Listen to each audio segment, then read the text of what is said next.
दोस्तों, जैसा कि आप सभी जानते हैं 1 अप्रैल 2025 से हमारा न्यू फाइनेंशियल ईयर 25-26 शुरू होने जा रहा है। तो न्यू फाइनेंशियल ईयर में अगर हमारी नई कंपनी नहीं है, एग्जिस्टिंग कंपनी है, तो हमें वाउचर नंबर को करना होता है रीसेट। तो हम वाउचर नंबर को कैसे रीसेट करेंगे आज की इस वीडियो में देखेंगे।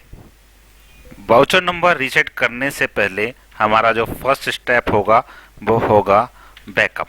हमें सबसे पहले बैकअप लेना चाहिए, क्योंकि वाउचर नंबर रीसेट करने से हो सकता है कि हमारा जो पुराना डेटा है उसमें वाउचर नंबरिंग को लेकर के कोई प्रॉब्लम आ जाए, इसलिए हमें बैकअप लेना कंपलसरी है। बैकअप हमें ज़रूर लेना चाहिए वाउचर नंबर रीसेट करने से पहले।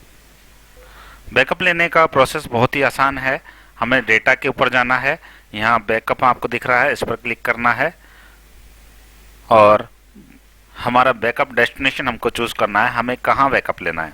तो जैसे मैंने एक फोल्डर बना रखा है, ये लोकेशन है, इसको मैं कॉपी करूँगा और कॉपी करने के बाद मैं इस लोकेशन में इसको पेस्ट कर दूँगा।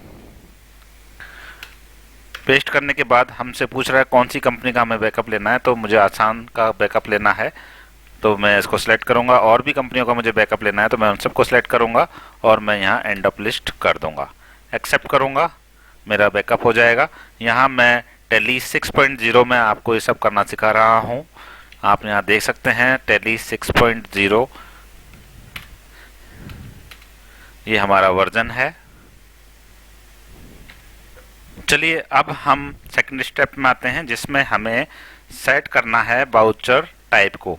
तो सेकंड स्टेप हमारी हो गई सेट वाउचर टाइप। तो सेट वाउचर टाइप से मेरा मतलब है कि जो वाउचर टाइप है सेल्स का, उसके अंदर हमें कुछ सेटिंग करनी है। वो क्या सेटिंग करनी है चलिए देखते हैं। तो आपको आना है गेटवे ऑफ टैली के ऊपर और यहाँ आपको एल्टर में जाना है। एल्टर में जाने के बाद यहाँ आपको वाउचर टाइप सेलेक्ट करना है और हमें सेल्स का वाउचर यहाँ सेलेक्ट करना है, क्योंकि हम सेल्स के वाउचर के अंदर नंबरिंग करने जा रहे हैं, नंबरिंग रीसेट करने जा रहे हैं। उसके बाद आपको किसी भी ऑप्शन को डिस्टर्ब नहीं करना है, केवल set alter additional numbering detail आप देख सकते हैं यहाँ पर, इस ऑप्शन को आपको यस करना है। तो मैं इसको यस कर देता हूँ, एंटर प्रेस करता हूँ, तो ये विंडो हमारे सामने ओपन होती है।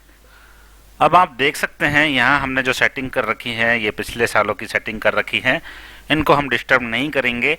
एक बार ही मैं आपको समझा जरूर देता हूँ। स्टार्टिंग नंबर मतलब आप कहाँ से बिलिंग नंबर स्टार्ट करना चाहते हैं, एक नंबर से मैं स्टार्ट करना चाहता हूँ। ये आप नीचे भी डिफाइन कर सकते हैं यहाँ पर कि आप कहाँ से स्टार्टिंग करना चाहते हैं। आप देख सकते हैं यहाँ मैंने स्टार्टिंग नंबर डिक्लेयर करे हुए हैं हर साल के अंदर। तो यहाँ बेसिकली एक नंबर ही रहता है और width of the numerical part, जो आपकी बिलिंग का नंबर होगा उसका न्यूमेरिकल पार्ट में कितनी डिजिट होनी चाहिए। जैसे मुझे अगर 00 लिखना है और मैंने यहाँ 4 लिखा हुआ है, तो 4 लिखने का मतलब ये हुआ कि जो मेरा बिलिंग नंबर 1 होगा उसके अंदर 4 डिजिट होंगी। उसके बाद है प्रीफिल विथ 0, इसको मैंने यस किया हुआ है। 4 डिजिट का नंबर मैं डाल सकता हूं, लेकिन जो शुरू की 3 डिजिट होंगी वो 0 होंगी, ये प्रीफिल का मतलब हो गया। तो हमें इन सेटिंग्स को डिस्टर्ब करने की जरूरत नहीं है। हम और नीचे आ जाते हैं। अब यहाँ पर इनको भी हमें डिलीट करने की ज़रूरत नहीं है, क्योंकि हो सकता है अभी 31 मार्च है तो हम और भी बिलिंग करें। तो अभी हम यहाँ डालते हैं 1 अप्रैल 2025। तो 1 अप्रैल 2025 से हम रीसेट कर रहे हैं। इनको आप डिलीट भी कर सकते हैं, ऊपर वालों को आप चाहें तो। अगर आपकी बिलिंग पूरी कर चुके हों, 24-25 की आपकी बिलिंग पूरी हो चुकी है, तो आप इनको डिलीट भी कर सकते हैं।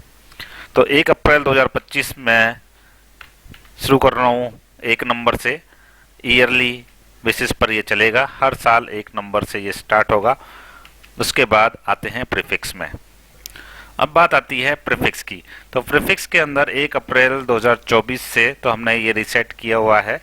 अब हम 25-26 के अंदर भी सेट करेंगे।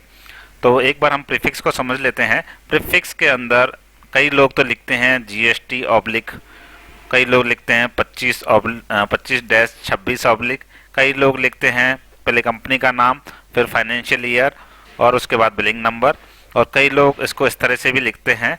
तो ये जो एक्चुअल में 3 फॉर्मेट आप देख रहे हैं, ये बिलिंग को यूनिक बनाने के लिए किया जाता है। बिलिंग को यूनिक बनाना इसलिए ज़रूरी है क्योंकि अगर हम ई इनवॉइस बनाएंगे तो ई इनवॉइस के अंदर केवल यूनिक अगर नंबर होगा तो ही वो एक्सेप्ट करेगा, अदरवाइज उसको एक्सेप्ट नहीं करता है। तो हमें ध्यान रखना चाहिए जो बिलिंग नंबर हो हमारा यूनिक हो, और साथ में ये भी ध्यान रखना चाहिए टैली केवल 16 डिजिट तक ही एक्सेप्ट करता है बिल के नंबर को। तो हमारा बिल नंबर इतना बड़ा भी ना हो जाए कि वो 16 डिजिट से ऊपर हो जाए।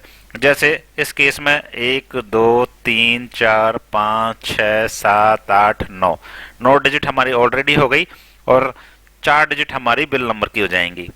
तो हमें ये ध्यान रखना है कि ये कहीं 16 डिजिट से ज़्यादा ना हो जाए, इसलिए हमें अपने हिसाब से छोटा इसको लिखना चाहिए। अगर आप फाइनेंशियल ईयर लिखते हैं तो इससे बिल नंबर यूनिक बनता है। तो मेरे हिसाब से ये बिल्कुल करेक्ट है, 25-26 छोटा भी है और यूनिक भी बनाएगा। तो मैं यहाँ लिख देता हूँ 1 अप्रैल 2025। अब यहाँ लिख देता हूँ मैं 25-26 साथ में ऑब्लिक, एंटर प्रेस करेंगे। उसके बाद सफिक्स है, आप कोई सफिक्स भी लगाना चाहते हैं, जैसे 25-26 ऑब्लिक तो यहाँ से आ ही जाएगा मेरा, और उसके बाद बिल नंबर बीच में आ जाएगा, और उसके बाद जो सफिक्स है वो सफिक्स मैं यहाँ डाल दूंगा अपनी कंपनी का नाम। तो इस तरह से भी मैं कोई बिल नंबर को क्रिएट कर सकता हूँ। तो मैं यहाँ क्या लिखूंगा, ऑब्लिक AS फॉर आसान सॉल्यूशन। तो चलिए लिखते हैं, यहाँ लिखेंगे 1 अप्रैल 2025 और साथ में लिखेंगे ऑब्लिक AS, एंटर प्रेस करेंगे। ये लिखना कंपलसरी नहीं है, आप चाहो तो लिखें, अगर नहीं आवश्यकता हो तो ना लिखें, ना लिखना ज़्यादा बेटर है। एंटर प्रेस कर देंगे, एक्सेप्ट कर देंगे। अब आपको इसमें कुछ भी नहीं लिखना है और एक्सेप्ट करना है। अब मैं अपने कंप्यूटर में डेट चेंज करता हूँ, फाइनेंशियल ईयर चेंज करेंगे 1 अप्रैल 2025 और 31/3/2026, फाइनेंशियल ईयर चेंज कर दिया। अब मैं बिलिंग खोलूँगा तो आप देख सकते हैं 25-26 ऑब्लिक 0001 ऑब्लिक AS, यहाँ से मेरा बिलिंग स्टार्ट हो जाएगी।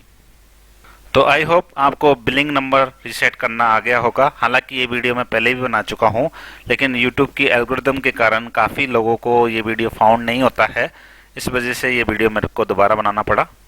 कल 1 अप्रैल 2025 भी है, तो इसकी अर्जेंसी के कारण ये वीडियो मैं दोबारा से बना रहा हूँ।